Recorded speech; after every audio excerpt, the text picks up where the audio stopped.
দিন ধরেই ইচ্ছে করছিল একটু বিরিয়ানি খাবো, তো ভাবলাম আজকেই ভেজ বিরিয়ানি বানিয়ে নিই।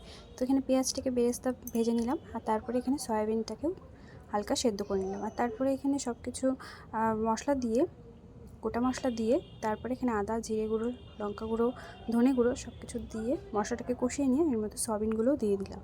তারপরে সয়াবিনটা কষানো হয়ে গেলে আগে থেকে ভিজিয়ে রেখেছিলাম বাসমতি চাল, তারপরে চালটা দিয়ে দিলাম সয়াবিনের মধ্যে। তাও হয়ে গেলে সুন্দরভাবে মশলাটার সঙ্গে একটু ভেজে নিতে হবে চালটা।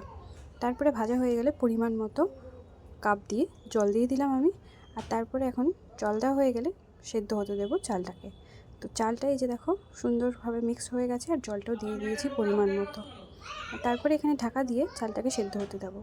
তো দেখো এখানে চালটা সেদ্ধ হয়ে গেছে কিন্তু প্রায়। তো এখন একটু নাড়াচাড়া করব, বেশ নাড়াচাড়া করে তারপরে এখানে দিয়ে দেবো আমি গরম মশলা গুঁড়ো। এখানে সানরাইজের আমি গরম মশলা দিয়েছি। তারপরে এখানে একটু নুন দিয়ে দিলাম, দিয়ে এখন ভালো করে মিক্স করে নেব। তারপরে দেখো এখানে আমি মিক্স করে নিলাম, আর সুন্দর হয়েছে একদম ঝুরঝুরে। তো এখানে দেখো আমি বিরিয়ানি মশলাটাও দিয়ে দিলাম। তাই এরপরে এখন সুন্দর স্মেল কিন্তু বেরোচ্ছে এর থেকে। তো এই যে গরম মশলাটা আমি দিয়ে দিলাম এখানে সুন্দরভাবে, দিয়ে এটাকে এখন ভালোভাবে আমি মিক্স করে নেব গরম মশলা দিয়ে।